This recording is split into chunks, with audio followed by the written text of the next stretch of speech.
Now we're going to place ponds into the model, and to begin we're going to remain in our current file and turn on a level.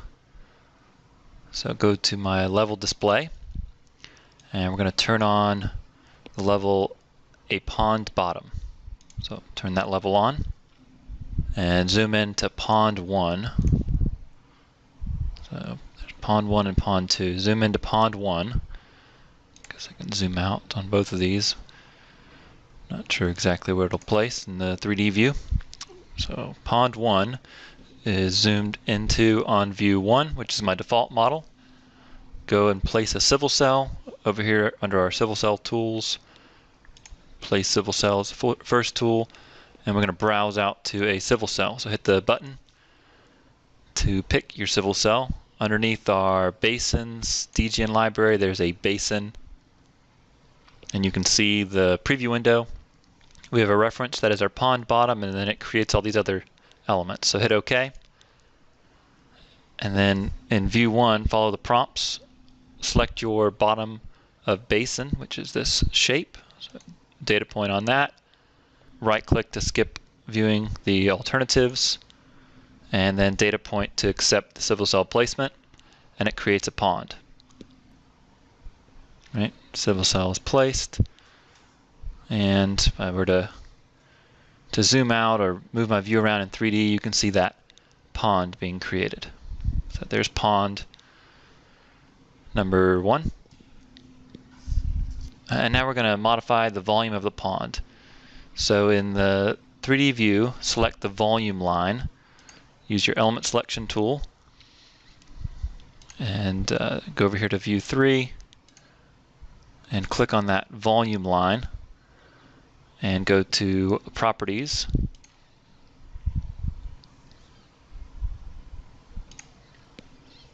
Let me rotate my view a little bit. So click on that volume line, go to properties, and we're going to change our target volume, and we're going to drop a 0 off of there, 50,000, and hit enter on my keyboard, and it updates, makes that smaller pond volume. And then to create a new civil cell for pond 2, we're going to take this pond 1 and use it. So we're going to do this process here where we have to drop the civil cell and then kind of recreate it to place pond 2. So expand your civil cells menu under your civil tools on the left hand side of your task navigation and click on drop civil cell, and then follow your prompts in view 1. Select the basin, which we placed right here. Select that civil cell and drop it, and it is now dropped. And then from our civil cells menu in the task panel here, we're going to create a civil cell. So click on that button there, the third button, and again follow the prompts and name the new civil cell proposed pond. So civil cell name, typed in proposed pond. Go ahead and data point to accept the name, and then locate the reference element is a light blue oval that represents our pond bottom. So data point on that. After selecting the reference, right click to complete. Oh, and the reference name, we can key in pond bottom. Locate optional references. We can right click to complete, and data point to accept the civil cell. All right. Now we're going to create pond 2. So zoom in over here on pond 2, and I guess we can change our 3D view as well. And so I'm zoomed in on pond 2. We're going to select place civil cell. So go click on that command, open up the civil cell library.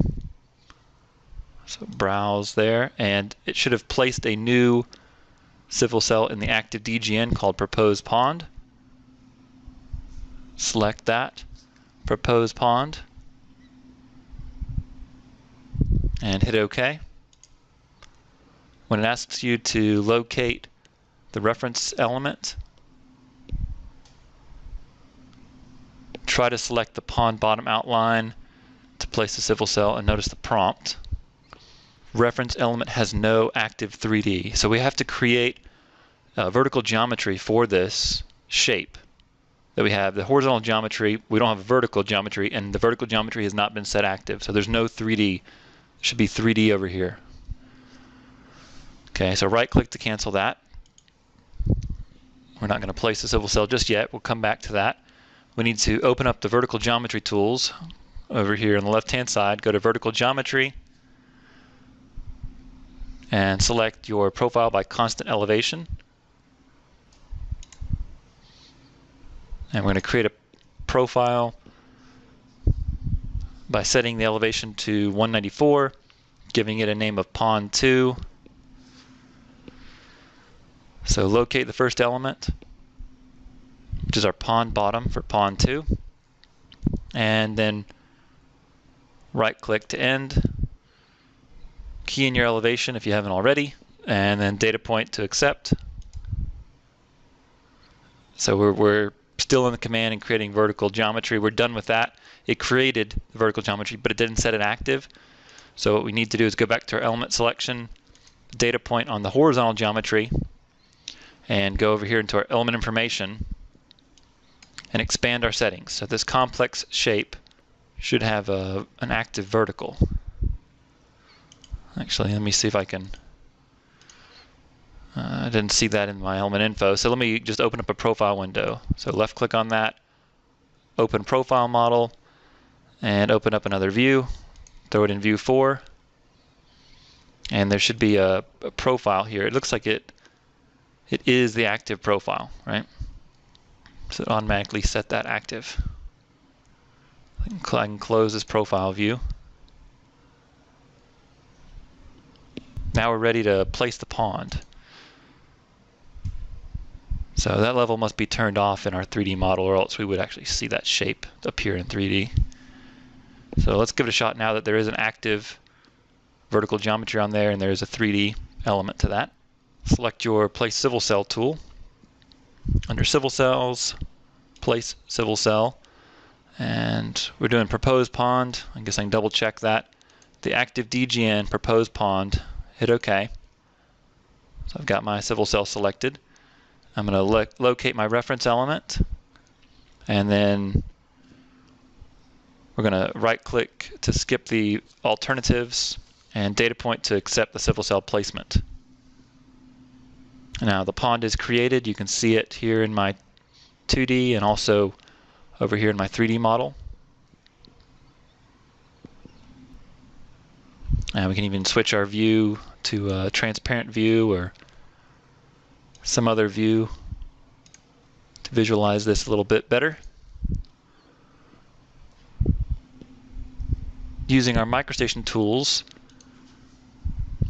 we can insert a vertex into this pond. So go over here to the number 7 on our main tools and insert a vertex on this line. Just data point on this element to insert a vertex, and then move a little bit north and data point to place it. And you can see it updates that shape in the 2D and in the 3D. And I could still grab that handle and modify that pond shape. Using the MicroStation Move tool, you can even relocate the pond. So the entire pond shape would move using MicroStation Move.